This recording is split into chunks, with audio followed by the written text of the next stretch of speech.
Okay, welcome everybody. Thank you for being here. It's on a Thursday instead of a Friday, so maybe that's why it's not as crowded. I'm not sure. But this is recorded. It'll be sent out in the newsletter later today, so hopefully people could watch it. We have three topics. Science Exploration Day, which is in March. Student behavior, which we talked about earlier this year, so this is kind of like an update. And then various student supports, which our psychologist, Tyler Rydeen and I will both talk about together.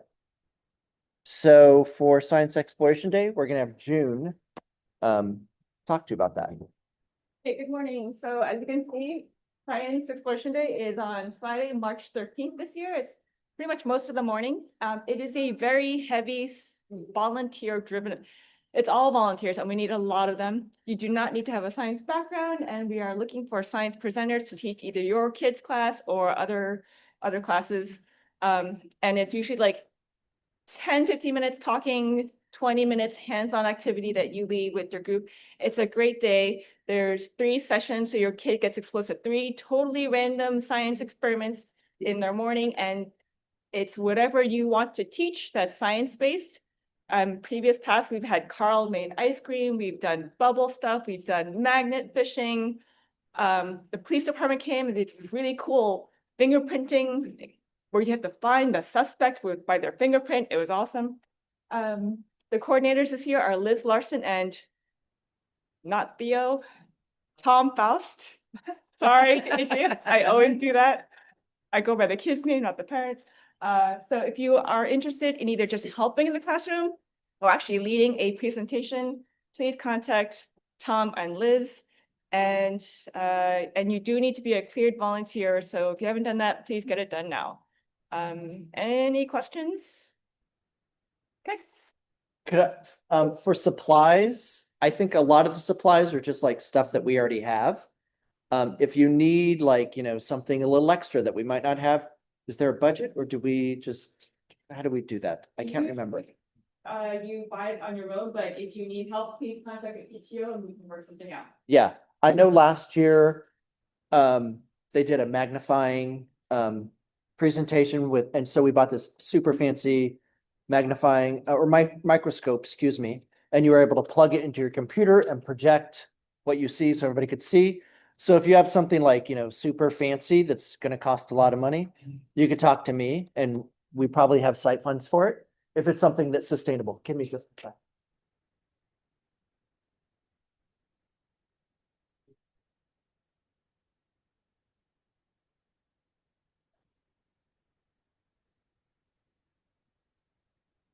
Yes.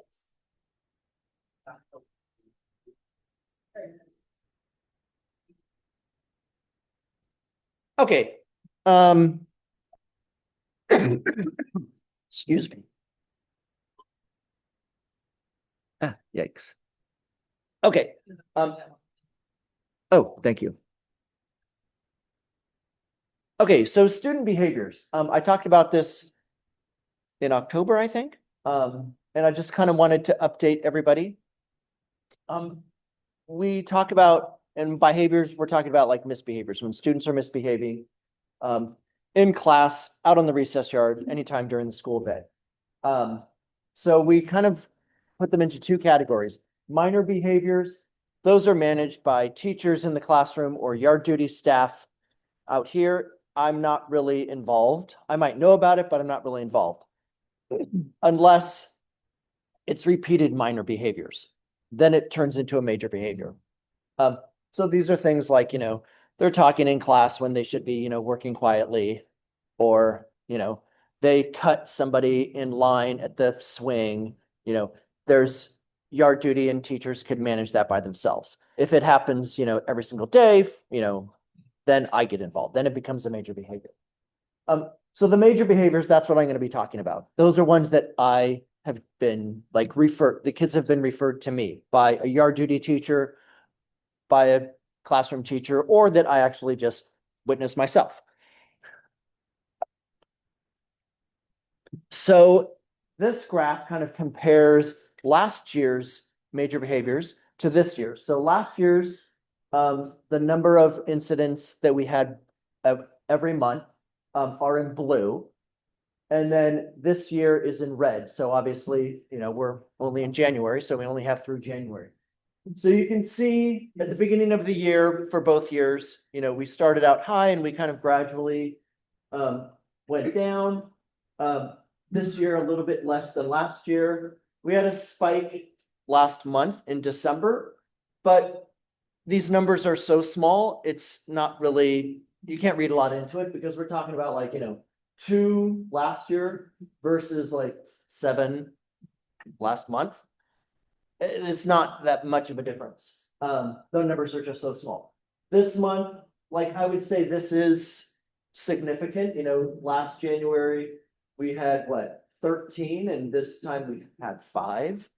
And so oftentimes when there's like a jump like this, when I look at the data, I could see, oh, it's not just like the overall school is getting better behaved. It's literally like, 1 kid or 2 kids. That's just a difference. So there's like improvement in like, 1 or 2 kids. And so, if we kind of take a look at the rest of the year in blue, my guess is that our red will kind of be similar to what, again, mostly like less than 10 a month. So that's like, 2 a week or so. That's kind of what we're expecting. Any questions? Okay. So this is last year and this year by time. So when during the day does it happen? The green is during lunch. That's obvious. That's when kids, there's lots of free time. It's the biggest free time of the day. And so it makes sense that there would be a lot of misbehaviors then. When there's that unstructured time, and it's about the same percent, like 57 to 55.6%. The second biggest time last year was recess, morning recess. That's also makes sense, unstructured time. This year, recess and also like the class time between recess and lunch, the yellow, they're about the same. Last year's in class time was a little bit less, the between recess and lunch.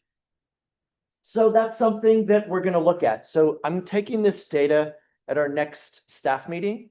Our teachers are going to look at this and like, what's happening? Maybe we'll see. Sorry, I'm not sick. Don't worry.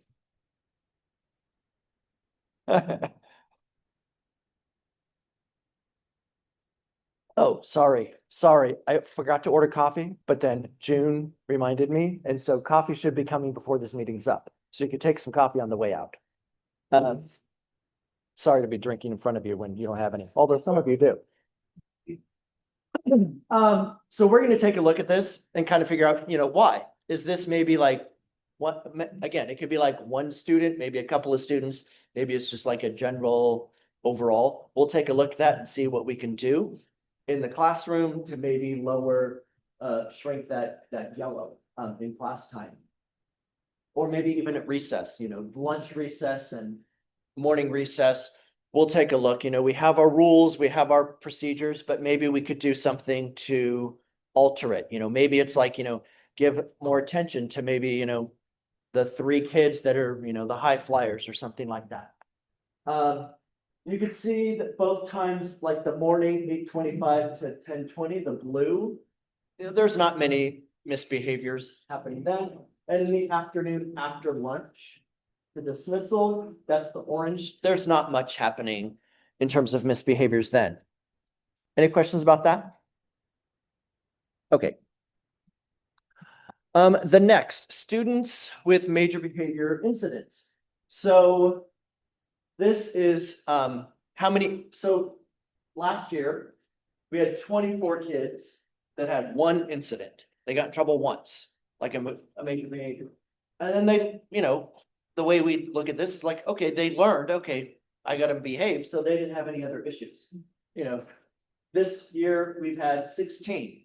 They got in trouble once and no more. So, a little bit more proportionally than last year, but still, it's good to see that that's our biggest group because, we want kids to learn.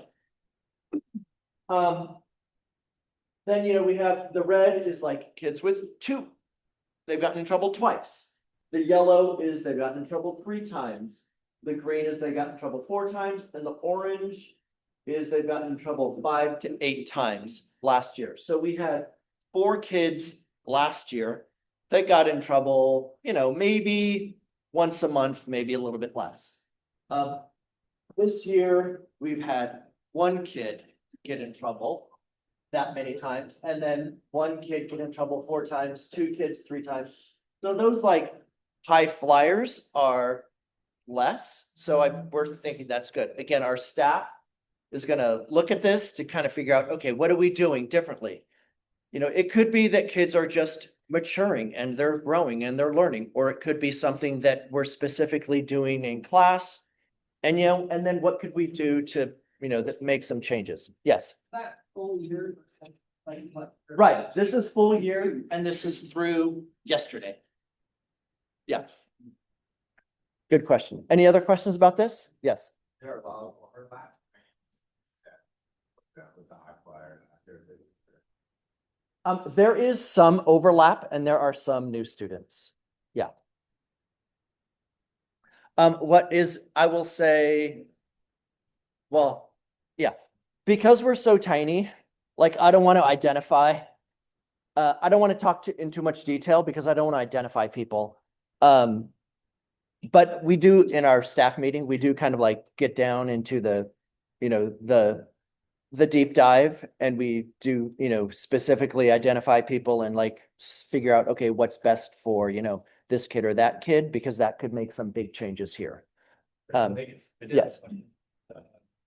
Like physical things or like verbal things? That's the next slide. Good question. So these are the types of behaviors. So, this is last year, this is this year. So last year, we have physical aggression in red. This is not like full-on fights. We've not had a full-on fight in the 2 years I've been here. This is things like, they're playing soccer and, they're both going for the ball and the kid is like, aggressively pushes down the other kid, going for the ball. Or, they're playing jump rope, like they do this jump rope game where they're like swinging it around and like this. And then the kids outside are like, jumping over the jump rope. And, sometimes, they're swinging it high and it hits their knee, like the handle, the plastic handle. And so that's like physical aggression. But, it's not like, I'm going to punch you. No, that's not what that is. We have disruption, which is mostly happening in class. We don't have a lot of disruption here because it just doesn't happen. Abusive language, calling each other names, making fun of kids, things like that. Disrespect, that could be disrespect toward another kid or toward an adult. And then defiance, like just refusing to do something. So this year we've only had 3 of these. Again, physical aggression is the biggest one. And then abusive language is pretty significant, and then the disrespect. And so the fact that we didn't have defiance, I mean, last year there were only 2 incidences of defiance that came to my level. I'm not saying it didn't happen, but teachers handled it, in their classrooms. So, 2 to 0, that's not really significant. Disruption, 5 to 0, that's not really significant either. But those 3 big ones, we're going to take a look at that, on our next meeting and figure out, okay, what can we do to, lessen these? Any questions about this? Okay.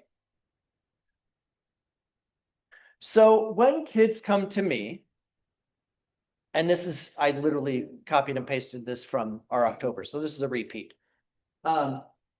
When kids come to me for their major behavior, any of those things I talked about, we don't do detention because there's a law now in California. We don't do detention anymore. So these are things that could happen. They obviously meet with me. We have a reflection form that's attached to our toolbox, which is a part of our social emotional learning curriculum. And so it's all connected. I often call home. There's often some type of apology, whether it's a verbal apology or like they write a card or a letter to apologize. There's often recess yard restrictions. So, if it happened out on the grass field, they can't play on the grass field for, a certain number of recesses. So they have to play up here or up there, or maybe, there's like, basketball up there and basketball down here. And it happened in a basketball game. And so they can't play basketball in either section. So maybe they have to, go to play on the Tambark area or down on the grass. Social groups. So we might have, do a social group with like, a few kids. So they could, and our counselor Josie, or perhaps me, we kind of meet with a group of kids. And then we talk about like, okay, how can you get along and what are the issues? And let's kind of resolve this issue so we could move forward. And then we have our social emotional lessons, which I referenced from the reflection sheet. So we have our toolbox and our lifelong guidelines, which the teachers have posters. They talk about this like all throughout the week. We talk about it at our weekly assemblies. Then we also have our social emotional curriculum, which is changing perspectives. And so this is kind of, teachers can pick and choose. It's not like they have to like, follow like, this is day 1, this is day 2, or month 1, month 2.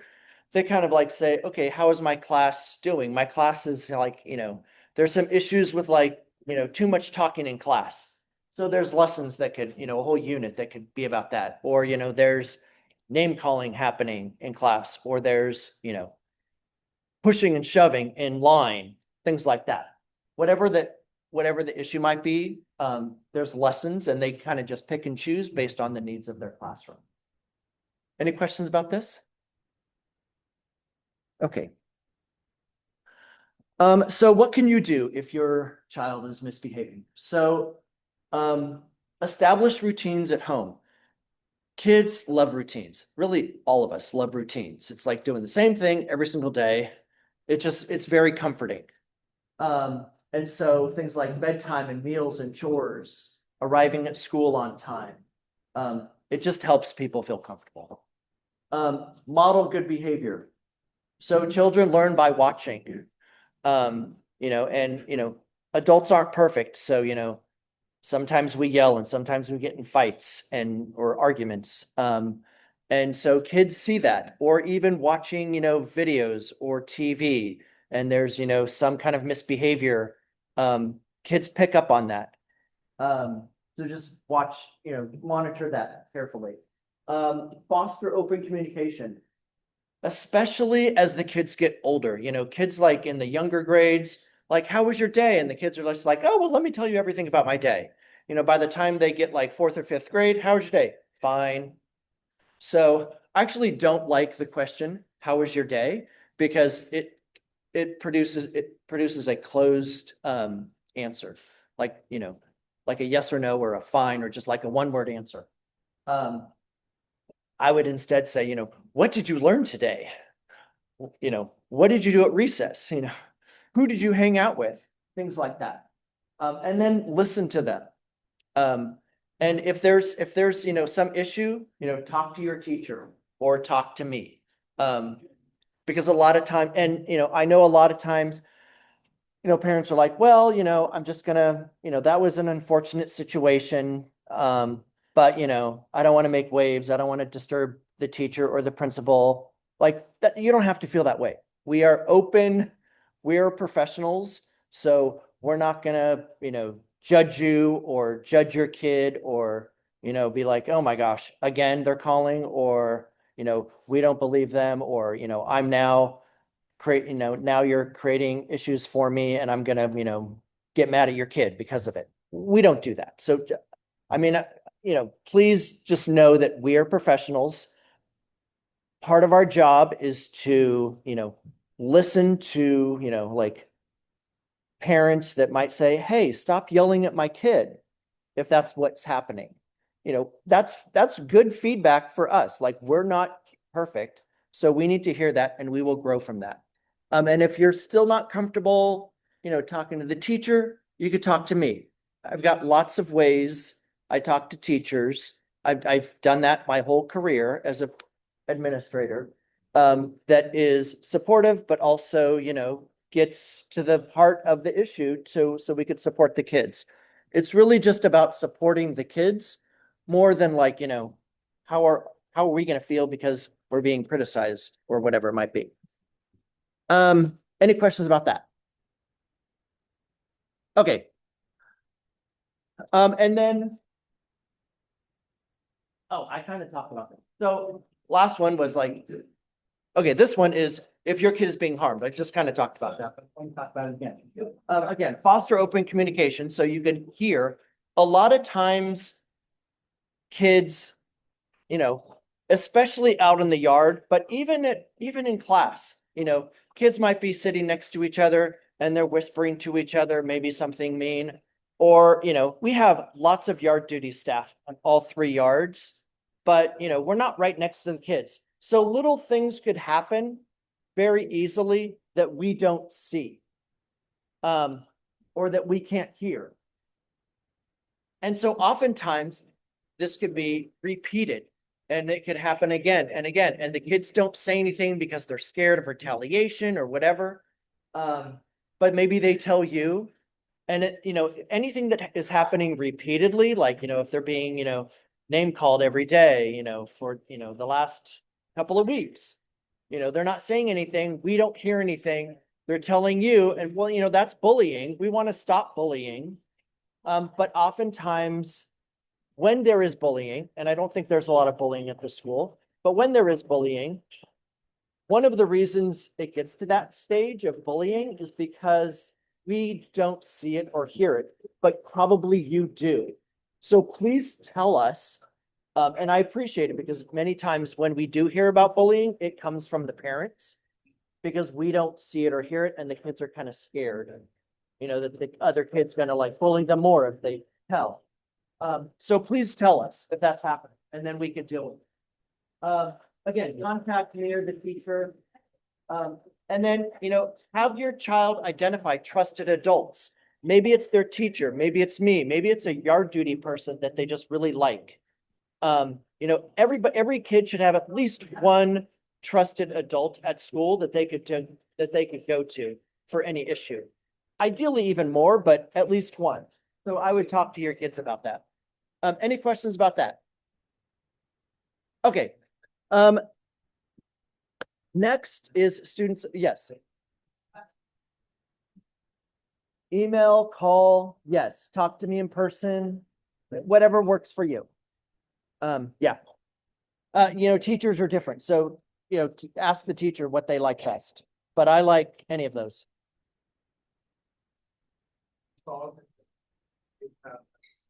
Heard about, you consider like if they're telling friends or they're tips on how to manage that worry or they haven't like that.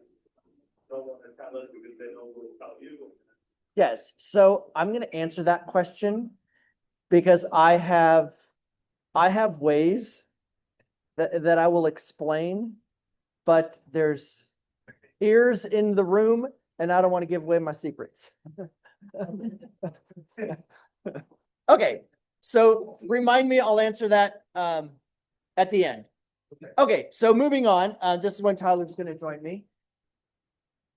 So supporting students. Students have lots of different needs. Sorry, my mouth was really dry today.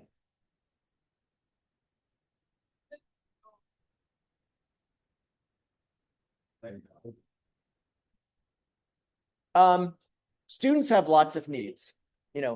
Oftentimes those needs could be met by their teacher in their classroom. Sometimes they might have some needs that, they will need support from, all throughout their elementary school, or maybe just, a year or two of their elementary school, or maybe just, a couple of months or even a couple of weeks of their elementary school. And this could be like academic support, social emotional support, there's lots of different supports and lots of the lengths of the supports that we kind of offer. And so these are kind of like all of our official supports that we have. Did you want to maybe talk about them? Why don't I talk about these here and we'll go this way. So I'll talk about some of the supports kind of go into special ed, but a lot of the supports are not special ed. So we have counseling support, and these bars are like how many students. This is from last year. So we're still in the middle of this year, so these the numbers are still going up and down. So these are kids that last year, 20 kids saw our counselor last year. And again, this was maybe all year long, or maybe just, you know, a couple of times. For some social emotional needs, maybe it was one-on-one, maybe it was like a social group. People hear me? I know it's been a lot. You're good? Okay. Then there's our academic center, which we have after school. That's for 2 days a week. Oh, hold on. DoorDash is calling me for the coffee. Hello?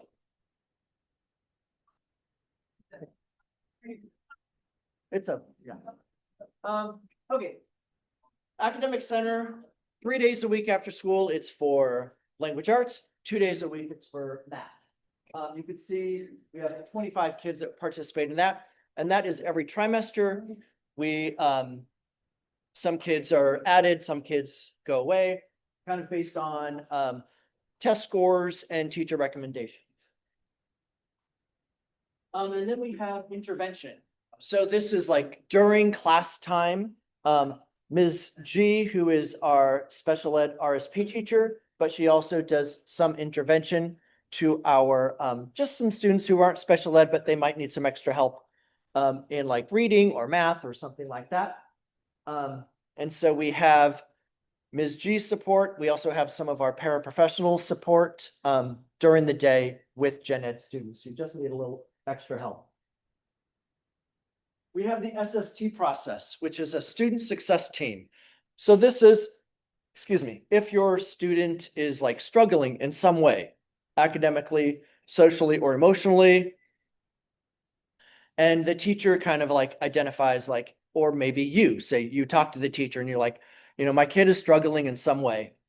The teacher can say, okay, let's have a student success team. Or maybe I'm looking like at all the, you know, test scores and data, and I'm like, oh, this kid is like, you know, struggling. So I might reach out to the teacher and talk to them. We'll hold a meeting. It'll be like me, the teacher, the parent, maybe Tyler, maybe Janae, you know, depends, maybe Josie, our counselor, depends on what the need is. And we'll talk and we're like, okay, what can we do to help this child?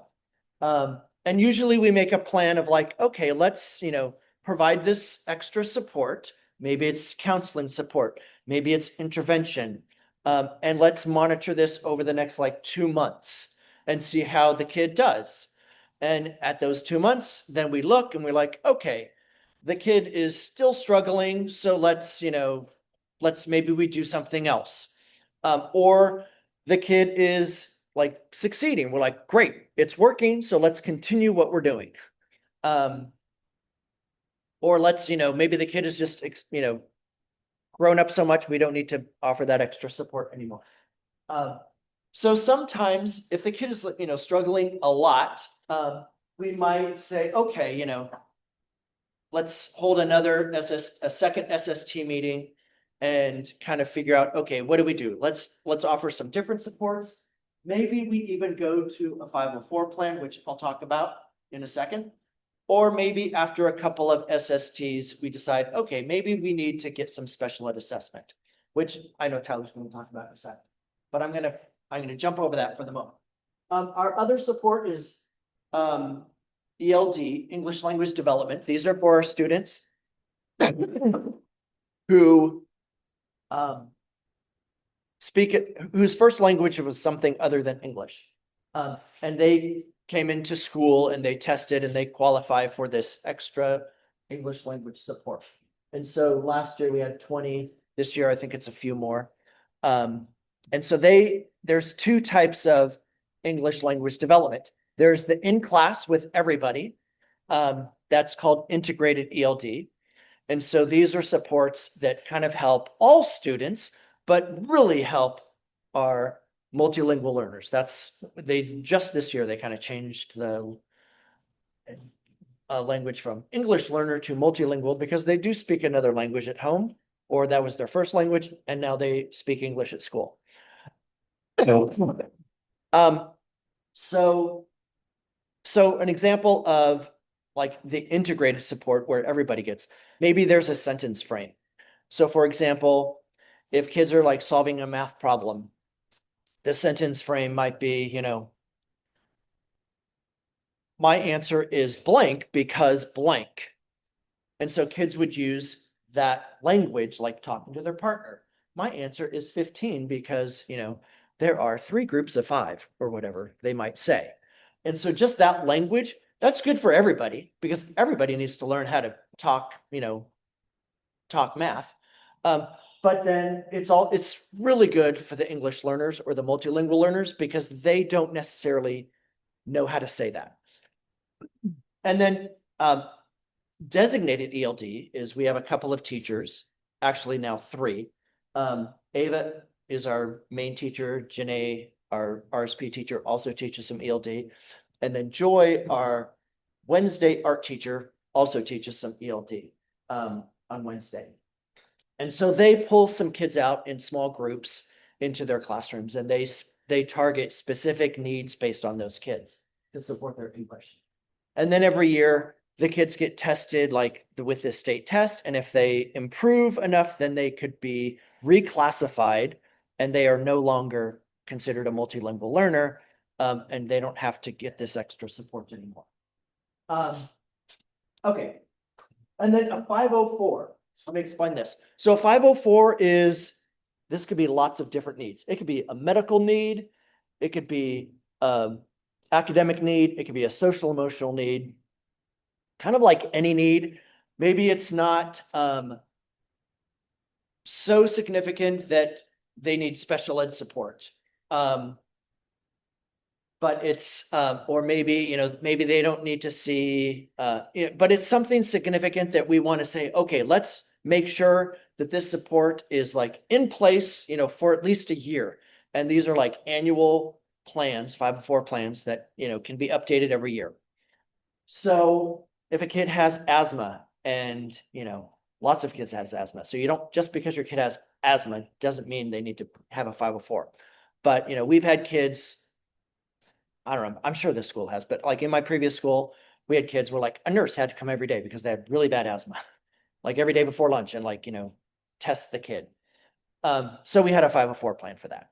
Or, they have a severe peanut allergy where like you can't even be in the room with like the fumes of a peanut butter and jelly sandwich will affect the kid. So like there's a 504 plan for that. So like severe medical needs that can be, or it could be just like, okay, the kid is struggling academically, maybe they're struggling in reading, but it's not so much, we've been kind of monitoring through SSTs. We've not really seen improvement, but it's not so severe that they need special ed. So let's create a 504 plan. So we'll put accommodations in place to support the kid. Maybe the kid has ADHD and maybe that's why they're struggling reading, or, who knows. Or maybe, there's some, like severe trauma that's happened to the kid in their personal life. And so we'll put in a 504, to get like counseling or like, specific things like maybe they need breaks in class time. And so we kind of put those accommodations in place. That's kind of what a 504 is for. And again, every year we kind of look at it and, update it as the kids' needs. So then Tyler's going to take over kind of the special ed portions. Sure. And I apologize to speak through math. I am getting over a cold. I guess I think it makes a little bit more sense to start on the left and go over towards the right. So on the left side, you'll see the pre-K learning centers. The learning centers are self-contained classrooms where, and I guess before I should talk about that, everything that Mr. Higgins has already talked about is available to all students. And accessible to all students. When we start talking about supports on the special education side of the house, we're looking at students with IEPs. which is an individualized education plan. That is when there's an established or identified disability that is impacting their education and requires a higher level of support than available in the general education setting. So there's kind of a range of needs, and when we think of special education, we've identified a very impactful need that requires a highly specialized amount of support. And so in our preschool setting, we service students from the ages of 3 to 5 with IEPs. Self-contained classrooms are where students with very specific and similar needs are educated, and most of their educational needs related to their disability are educated within that classroom. So it's the terminology for it that you might be familiar with is a special day class, an SDC. And so this is where students are most of the day participating in that kind of classroom setting. We've also got a K-5 learning center. So we've got the preschool and the K-5 going. I will say here at Brisbane Elementary School, there's a strong push and a really strong practice of inclusion. I think that's super important for students or our students with IEPs and with disabilities to be around neurotypical peers, and for neurotypical peers to also learn that others have needs and others have different things that they're working with. It's very powerful, and I think it builds a lot for both students. So those are kind of our learning center models. We call it the learning center. The RSP program is with Miss G. RSP stands for Resource Specialist Program. And so what that is it's students who might not have so severe needs that they need to be in a specialized classroom for most of the day.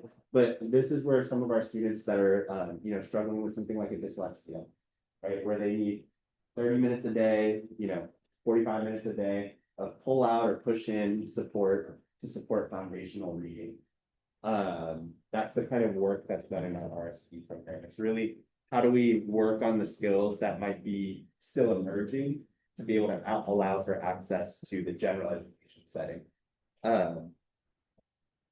With that, and please feel free to. Yeah, go no.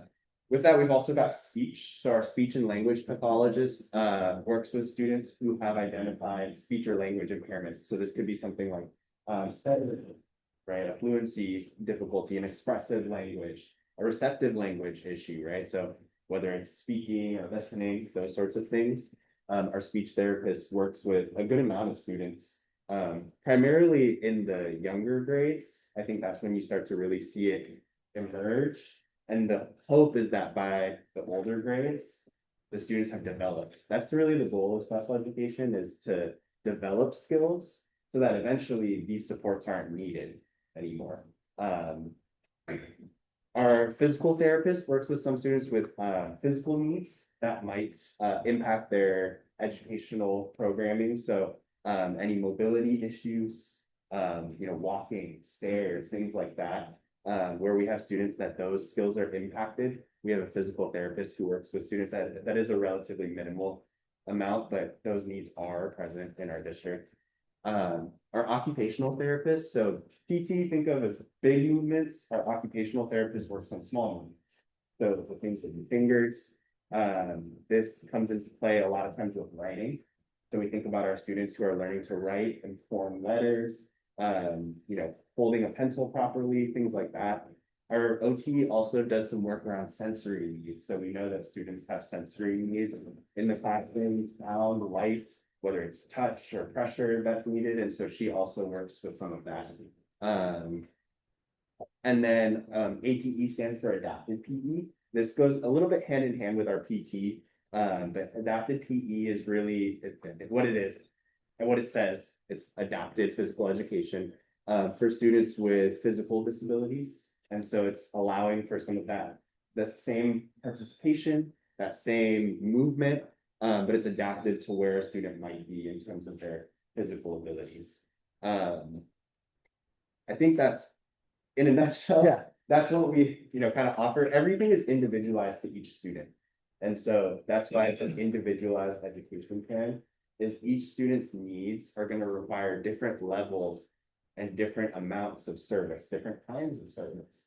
And so the reason why special education takes a little bit longer or is a little bit more of a thorough process is because we do an evaluation and an assessment. And I'm part of our assessment team. We've got other folks where we identify those needs and identify what's really appropriate for a student to continue to learn, develop, do all the wonderful things. Yeah. Any questions for either of us? Speech part, is this?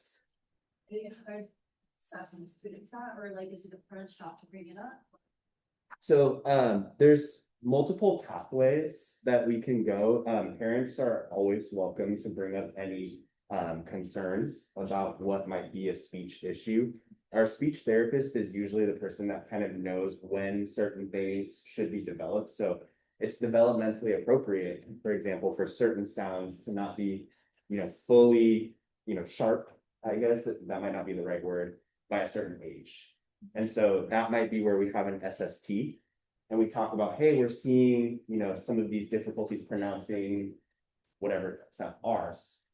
And our speech therapist can say, hey, we're really looking for that to be developed by age. I think it's 8. I think that's the really positive thing about an SST is that we can come together and kind of find out, okay, what's the issue we're seeing and what can we do about it? So that's a kind of roundabout way of saying it kind of depends. But we always welcome parent concerns, and our teachers are also very good at letting us know, like, hey, I can't understand what this student is saying. Can we get some help for that? So it could be coming from any direction. And correct me, maybe talk in more details, but typically, so, if a kid is going into the preschool class, the learning center, typically they might have a diagnosis where they're getting support from like, the Golden Gate Regional Center or something like that. So they come in and like, yes, we're going to have an IEP and they're going to be in the class. If your kid starts in kindergarten in a general ed setting, and then you start seeing struggles, maybe in kindergarten, maybe in first grade, yeah, we might do an SST, we might provide some intervention. We're probably not going to do assessments for special ed that young. I mean, maybe we will, but probably not, because what we need to see for kids to qualify for special ed is we need to see a gap. Like, this is where we expect them to be, and but this is where they are. And at kindergarten, like, it's so small, like that, okay, they don't know all their letters yet, but like, okay, that's a small gap, and as the kids grow, the gap obviously grows. And so we need to see a gap in order for the students to get special ed. But we could still do other things, non-special ed, to support the kid. That's pretty much on, okay. Okay, any other questions? And I will say this, any of these supports, I mean, I'm a parent, so, at least for me, and I think this is for most of our parents, we, dream about being parents, and then we become parents and we want like the best for our children. And we have these like great dreams for our children. And then, reality, like our kids are not perfect people, as none of us are. And so there are struggles. And so, but that doesn't mean, if a kid has a struggle or needs extra support, that doesn't mean they still can't be successful. So when I was in elementary school, I had speech early on, and then I like exited. I think 3rd grade was the last time I exited because I couldn't say my R's. I would say like, I'm going to walk to the store, or no, I'm going to one down the street. That's what I would say. And then actually in college, I started struggling, and I found out that I was dyslexic. And I never found out when I was earlier in school, because I mentioned that gap.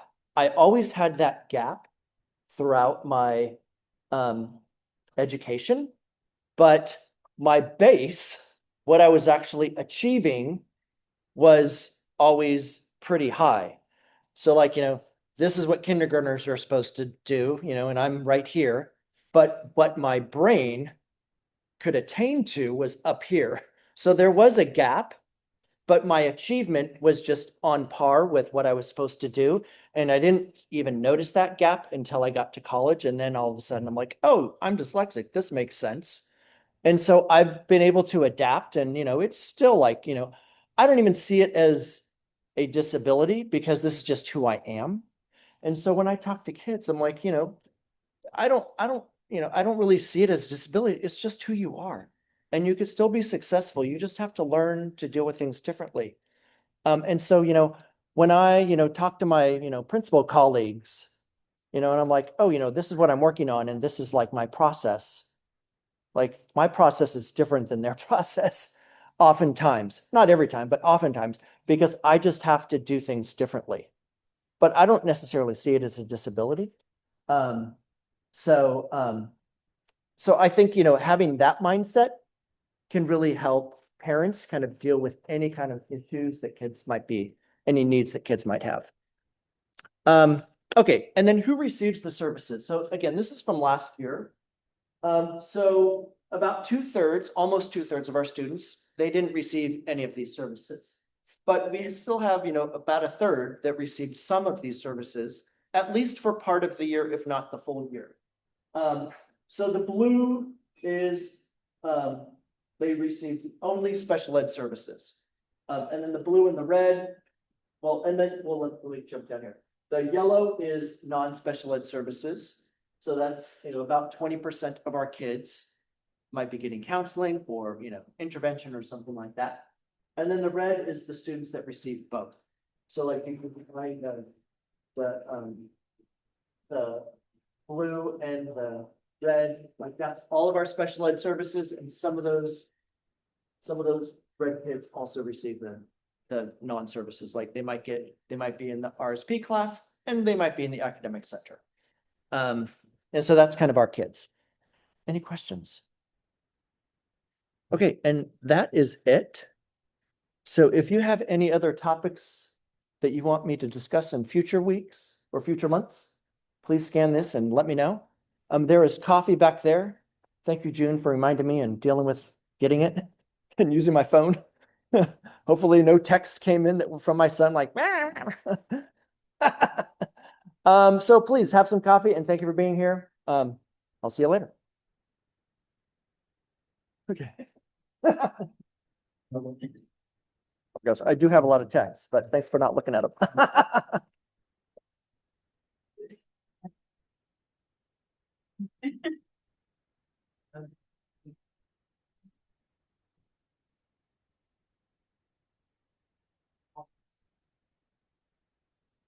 Yeah.